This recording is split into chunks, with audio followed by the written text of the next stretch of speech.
Hello mga kasambahay, maglabas sa takay. Wala na kayo isuot ba? Mainit. Labas sa tinuod.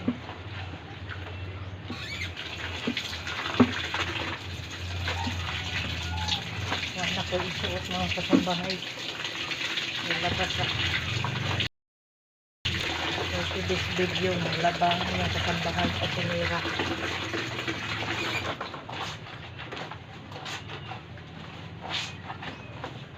Naglaba makugsando atong ang pagtaas ng glab. Pero mga kung ano po mga kasambahay. Nabag na kayo kasi magpanti na lang ko.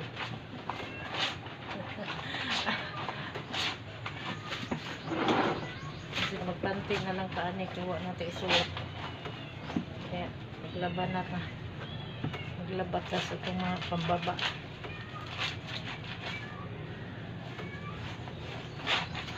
Kasi ng mga kasambahay.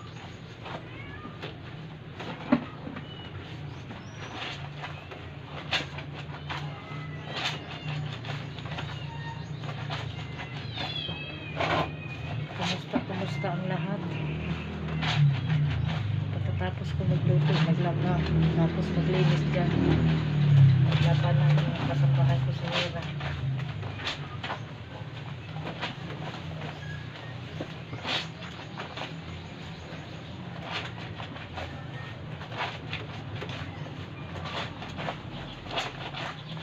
Naipon kasi ito kaya naipon yung labahan ko kasi naglaba nung linggo hindi ko sinali kasi marami din silang labahan ba kaya ito laba tayo ngayon.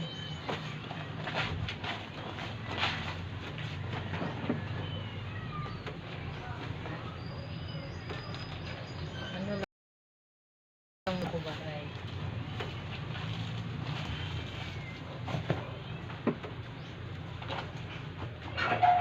pajama lang.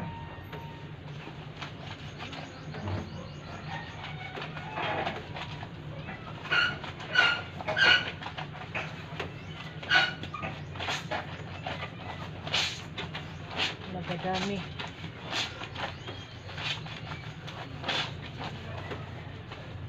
Kasi mamaya maglaga na lang tayo ng bata.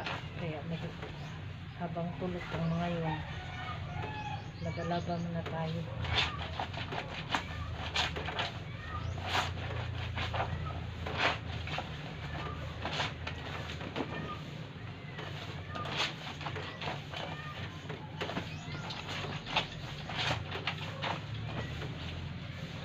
Kasi sayang yung araw, mainit ba? Sinandahan ko lang yung labahin kasi dalawang linggo akong hindi naglaba.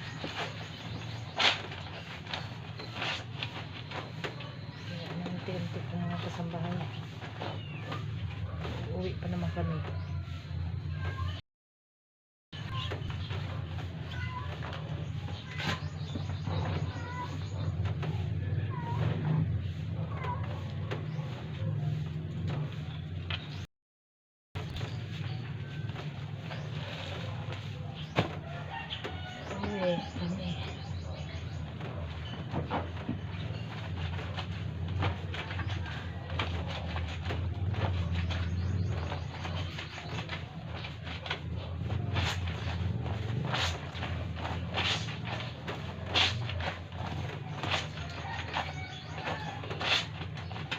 Uuwi ako walang pera. Graduation ng anak ko, dalawa mga kasambahay. Uuwi ako walang pera. Kaya gusto ko umiyak. Kasi mag-attend ako ng graduation ng college.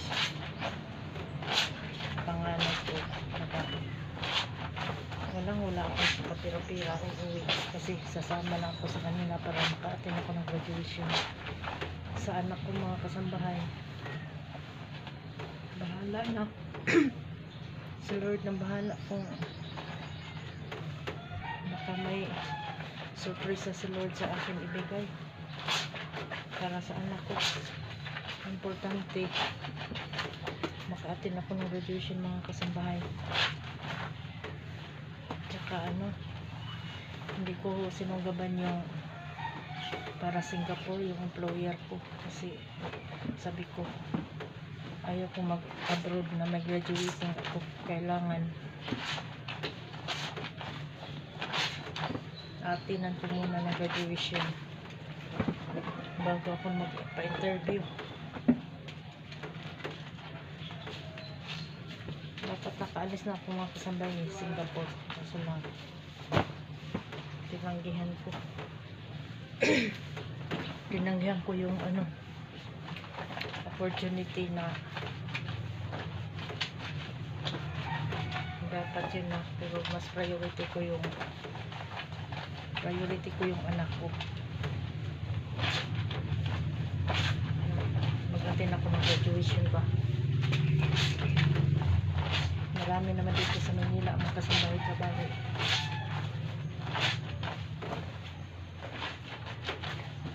Mababa lang naman din, 2 bata ang alagaan, tapos maglinis, luto. 27.7 ang sahod. Mababa, 40,000 na ngayon sa iba. Mababa yung offer.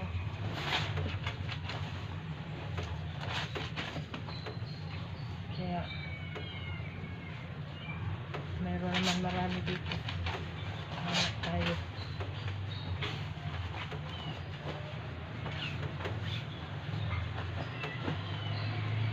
sana Lord, bibigyan mo na yung kasi nag-negosyo kasi ako mga kasambahay yung patahian. Maliit lang ba, mag-umpisa lang tayo sa maliit garments ba.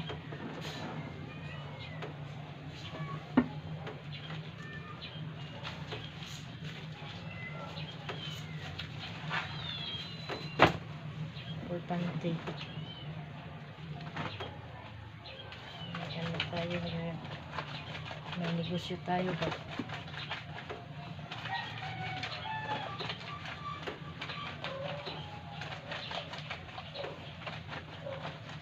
Maganda kasi pag may business.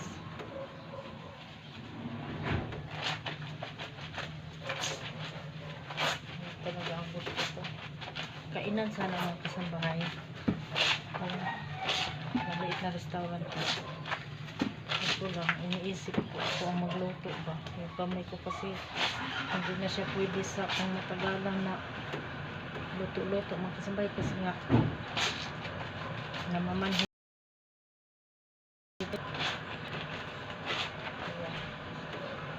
Marunong din naman ako manahi mga kasambahay. Kaya walang problema. Kasi dati ako nagtrabaho sa company. Patahian ng mga Levi's ba sa mga job. Taiwanese yung boss namin noon. Kaso lang ewan ko ba bakit nagsara. Kaya napunta ako nag-apply ako ng Nueva Ecija sa Nobalty company. Ang problema malayo pa ito sa parating ako kaya ng mga kasambahay bukid ng Nueva Ecija. Doon ko nakita ang eskwelahan doon sa bukid nila. Doon ako nagtrabaho sa Nueva Ecija sa may Centauria Road. Nanahi ako doon mga kasabay yung mga panty ng bata pa export, mga damit. Ang tahi kasi doon ng bata yung pambili ng mga damit ba. Yun ang tahi doon.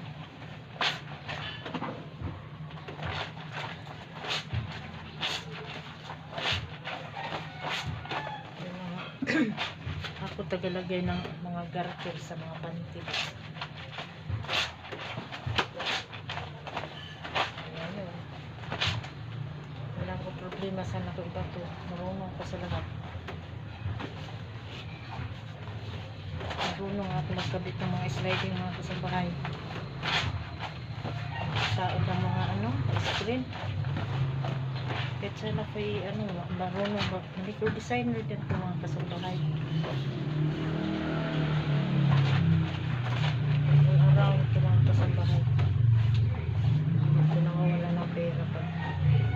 lapag lang ba. Hindi maglako ng mga isda, pwede. Basta ikabubuhay ng aking mga anak. Ganun ang anak ko.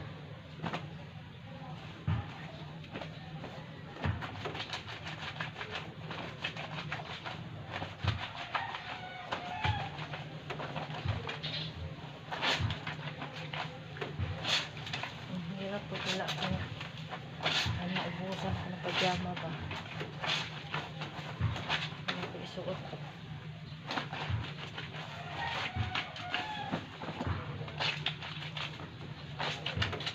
Hindi naman ito marumi mga kasambahay.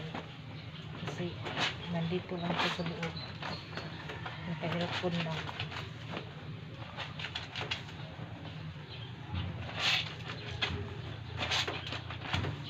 Mabilis lang ito. Ilang piraso lang naman ito.